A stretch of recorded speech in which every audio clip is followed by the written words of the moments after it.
William Ruto cannot go to the UN to talk about criminal gangs in Haiti when we are having criminal gangs here in Nairobi and in Kenya being accompanied by police to terrorize Kenyans.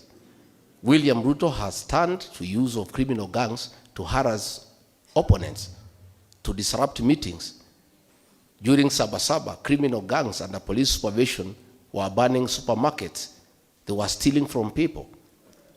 In Kikuyu police station, where courts of law were torched, the Inspector General of Police went there with CS Murkomen, and 11 police officers were promoted on merit for having allowed and supervised the burning of the courts by gangs. Yeah?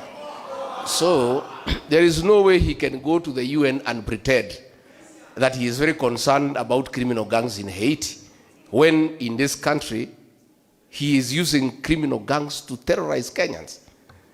The last time he had a tour of Nairobi for 6 days, he was walking around with gangs. Goons are the ones who are accompanying the president.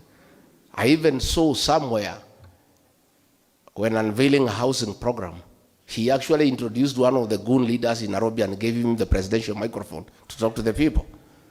That's how low we have sunk as a country. And then he is at the UN there pretending to look very holy, the way he cheated us with the Bible. Lakini hiyo wazungu wako huko walimuonea 18.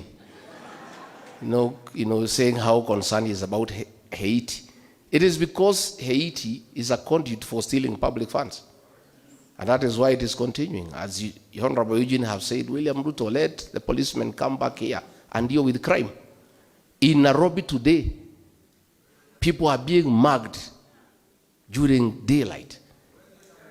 You cannot walk around in Nairobi at 6 p.m.